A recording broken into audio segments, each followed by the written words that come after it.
আসসালামু আলাইকুম সুপ্রিয় দর্শক, কেমন আছেন সবাই? আশা করছি সকলেই ভালো আছেন। আজকের ভিডিওতে আমরা সার্বিয়ার ভিসা সংক্রান্ত কিছু গুরুত্বপূর্ণ তথ্য আপনাদেরকে দিব। বর্তমান সময়ে বাংলাদেশ থেকে এখন কিন্তু অনেকেই আছেন যারা এখন নতুন করে সার্বিয়ার জন্য ফাইল দিতে চাচ্ছেন। সার্বিয়ার জন্য ফাইল দিলে বর্তমানে এখন আপনাদের কেমন সময় লাগতে পারে? সার্বিয়ার বর্তমানে এখন ওয়ার্ক পারমিট, তারপরে visa, online approval, A to Z তথ্য আজকের এই ভিডিওতে আমরা দেওয়ার চেষ্টা করব। যারা সার্বিয়া সংক্রান্ত তথ্যগুলো প্রতিনিয়ত আমাদের থেকে পেতে চান, অবশ্যই চ্যানেলটি সাবস্ক্রাইব করে রাখবেন। আমরা প্রতিনিয়ত চেষ্টা করব সার্বিয়ার বিভিন্ন ধরনের বিষয়গুলো আপনাদের সামনে উপস্থাপন করার। চলুন তাহলে কথা না বাড়িয়ে আমাদের মূল ভিডিওটি আমরা শুরু করি। ফার্স্ট অফ অল আপনাদেরকে বলি যে দেখেন, সার্বিয়া এমন একটি কান্ট্রি, ইউরোপের বলকান কান্ট্রিগুলোর ভিতরে সবথেকে অন্যতম একটি দেশ। বর্তমানে বাংলাদেশ থেকে সবথেকে ভালো দেশ হচ্ছে এই সার্বিয়া। এখন বর্তমানে অনেকেই কিন্তু চেষ্টা করছেন সার্বিয়াতে যাবেন, সার্বিয়াতে যাওয়ার চিন্তা ভাবনা করছেন। তো এই সার্বিয়ার কি অবস্থা দেখেন, 2023 সাল, 24 সাল, 25 সাল দেখেছি, এখন 2026 সাল চলমান। এই সময়টাতে এসে আমরা যে জিনিসটা বুঝতে পারছি যে ইউরোপের বলকান দেশগুলোর ভিতরে সবথেকে বেস্ট কান্ট্রি কিন্তু হচ্ছে এই সার্বিয়া দেশটি।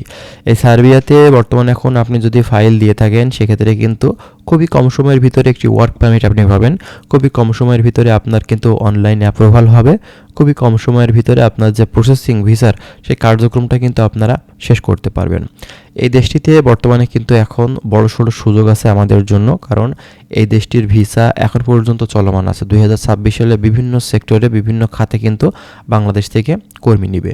যাদের চিন্তাভাবনা আছে যে বর্তমান সময়ে এখন এই দেশটিতে ঢুকবেন, খুবই কম সময়ের ভিতরে আপনারা কিন্তু চলে যেতে পারবেন। খুব বেশি সমস্যা, খুব বেশি ঝামেলা কিন্তু হবে না।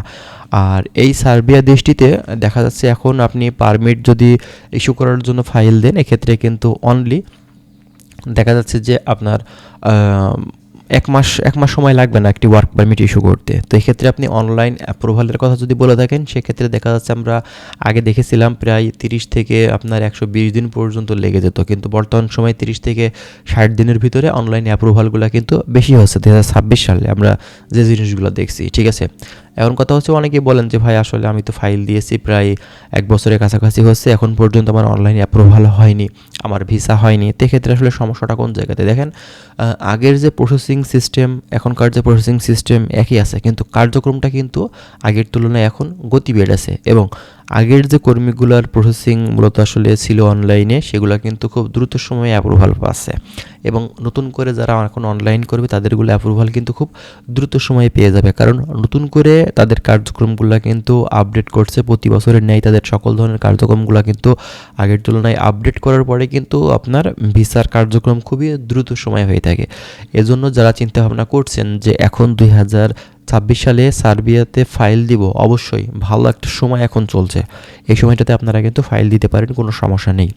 তো এখন বর্তমান সময়ে অনেকেই ম্যান পাওয়ার বিষয়ে আমাদের বলেন, ম্যান পাওয়ার কিন্তু এখন হচ্ছে খুবই কম সময়ের ভিতরে ম্যান পাওয়ার করে বাংলাদেশ থেকে বিএমইটি করে আপনারা কিন্তু যেতে পারবেন, কোনো সমস্যা কিন্তু হবে না।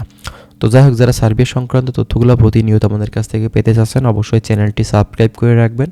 আমরা প্রতিনিয়ত চেষ্টা করব সার্বিয়ার বিভিন্ন ধরনের গুরুত্বপূর্ণ তথ্যগুলো আপনাদেরকে দেওয়ার। তো ভালো থাকবেন সবাই। আজকের ভিডিওটি আমরা এখানেই শেষ করছি। আল্লাহ হাফেজ।